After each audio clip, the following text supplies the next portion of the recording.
Hey everyone, my name is David Dunbar, or the Theme Park Evangelist. It is late, but I want to do a quick YouTube video before bed. I would have done this a little earlier, but if you go on my YouTube channel right now, you will see that I just uploaded another YouTube video, which I was not expecting you to upload tonight.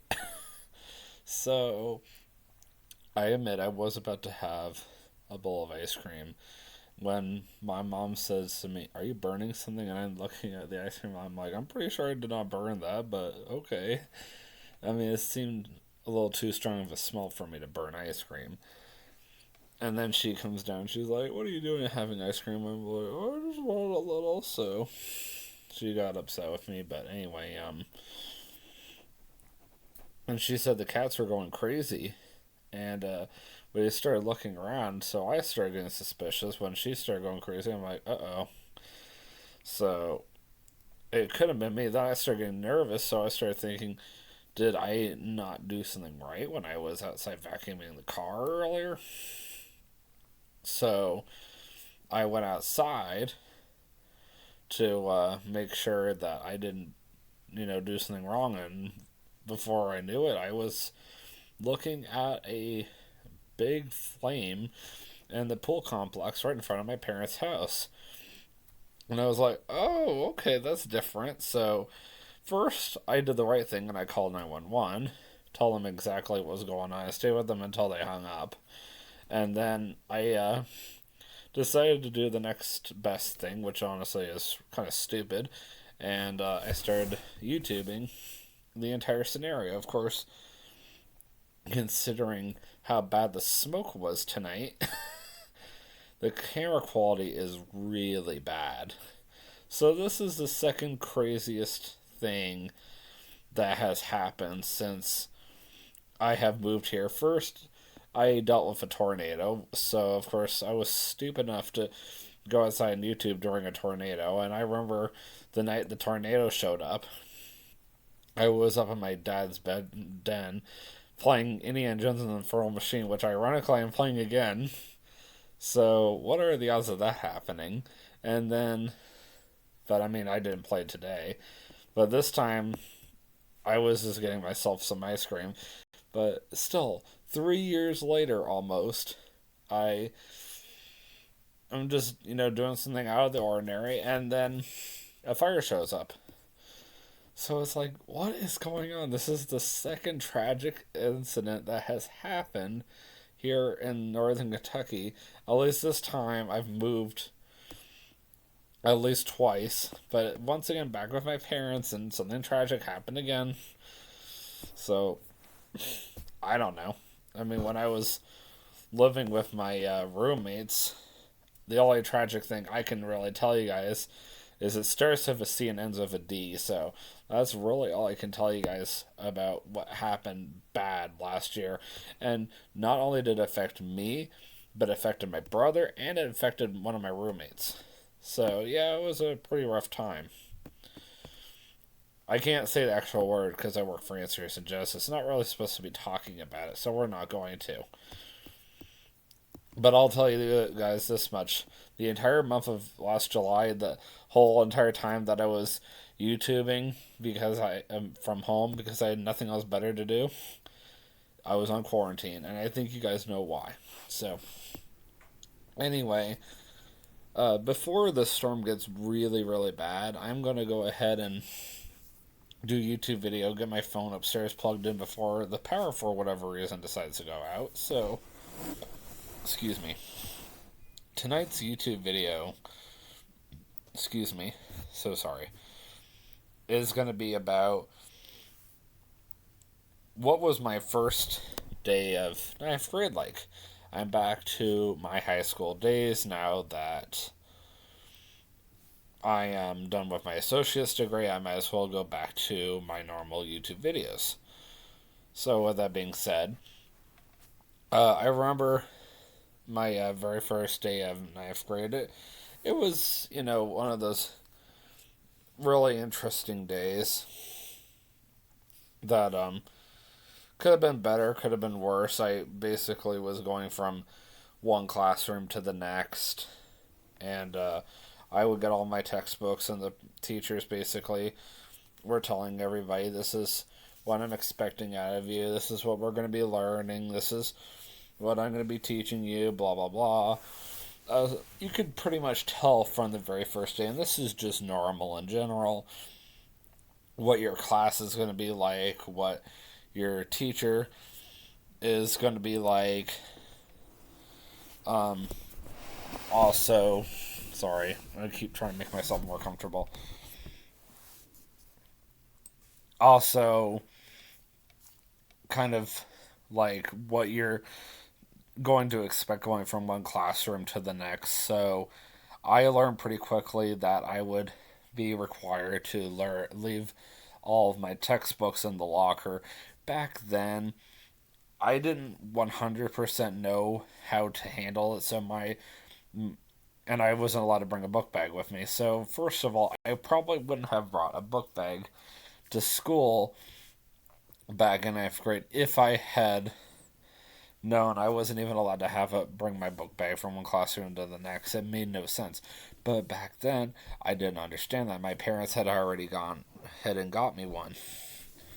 And I was supposed to keep it in the locker, and I had to take the book bag out of the locker. And of course, all my books were kind of everywhere in the backpack, so they only gave us like a couple of minutes between classes, so I literally would have to run to my backpack and go and grab what I needed for that class, put the book bag back in the locker, lock my locker back up, get to the next classroom, and be seated before the bell rang. We always had a bell between classes. It was kind of stressful. I say that now. Back then, it was very stressful. I mean, these days, what I would do now is I would have the book I'm going to use last on the very bottom, and the book I'm going to use first on the very top. So, kind of in order of importance, or and I would have like the very first book I'm going to use first, and then second book. So that I would just kind of work my way down, and I would kind of just put the books off to the side. I would, as I'm not no longer using them, I would take that textbook and just kind of move it off to the side. And at the end of the day, I'm sure my ride would not mind waiting. I would go ahead and readjust the entire pile of books back to the way I need it for the next day. That's how I would do it these days. However, though,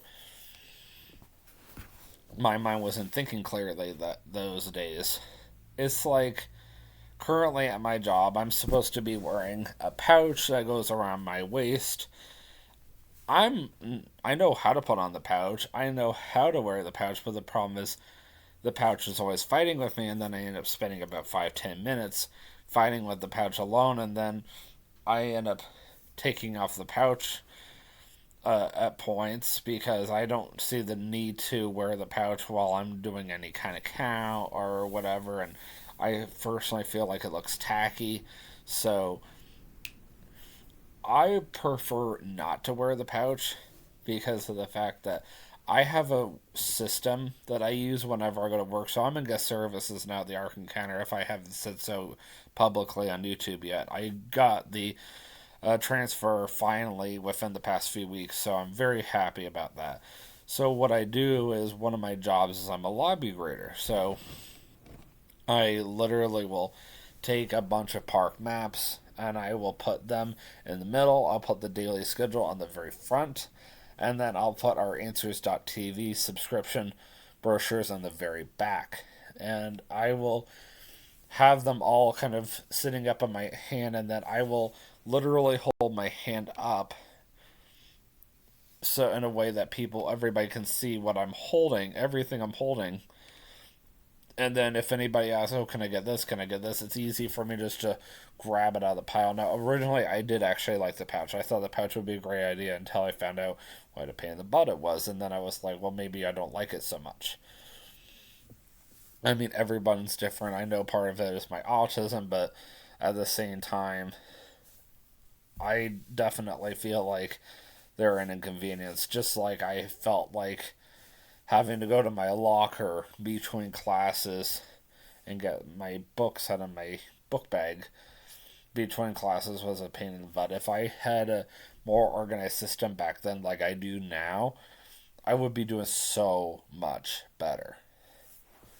And that ended up hurting me really badly, but that's another story. But I would say the other thing that really hurt me the most, I got special permission from all my teachers. So back then, I could not write quickly for the life of me. I can write very quickly now and neatly, which is impressive. That's something I never thought I would ever accomplish, but back then, forget it. I could never write quickly, and I couldn't understand why.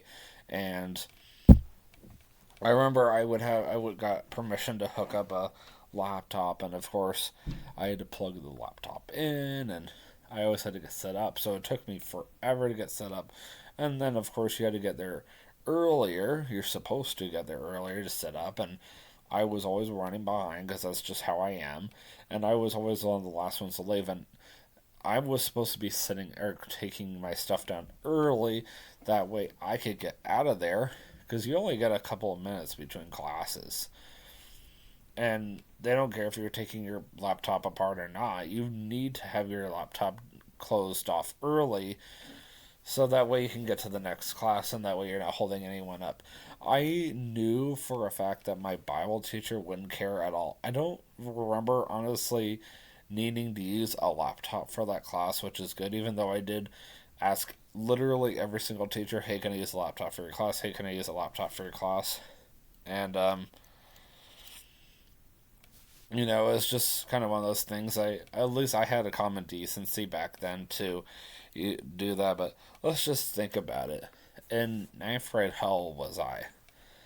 I was, let's see here, 2009, so we're going to say about 13 years ago. I was 15 years old. I was not in a good state back then. I'm 28 years old now. I've come a long ways. And I think you guys are going to discover I will even come a long ways just throughout high school, which still impresses me to this day. So, I mean, don't get me wrong.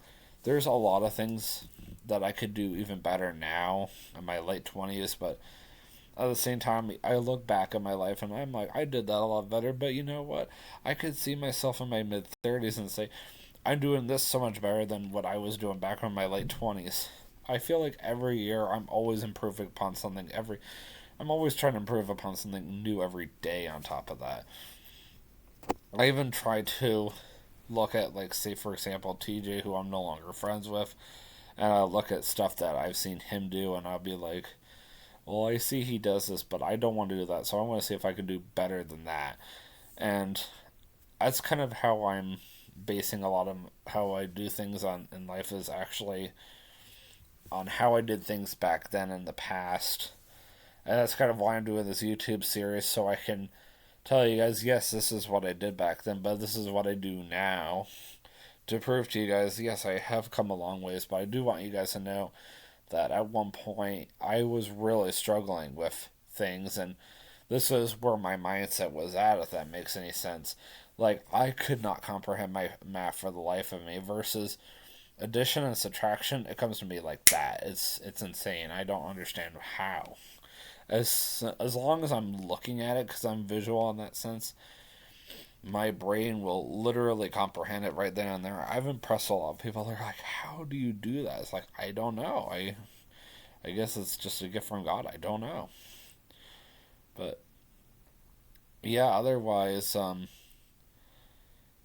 there's, I guess the best way to describe the very first year of high school, as I said, I'm going to pretty much just be covering major highlights such as what the first day of school is like. I figured I would also tell you guys how the swine flu affected my school at the time, and then of course I would like to tell you guys about the first two electives that I took that year, as well as the computer elective that I took the second half of the year. I think you guys will find that interesting.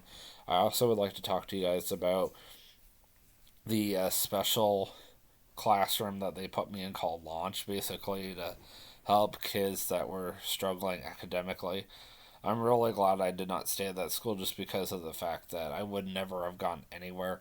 I was pretty much on TJ's level, so to speak, in ninth grade. So if I had not done the right thing and went to my parents and said, I need to leave the school, I need to go over to Candlelight, I more than likely would have stayed um, at TJ's pace, and I probably would have felt the same way as he did leaving Oasis Christian Academy, as he did leaving Bunnell High School, because as unfortunate as it is, TJ's happiest moments of his life have been high school.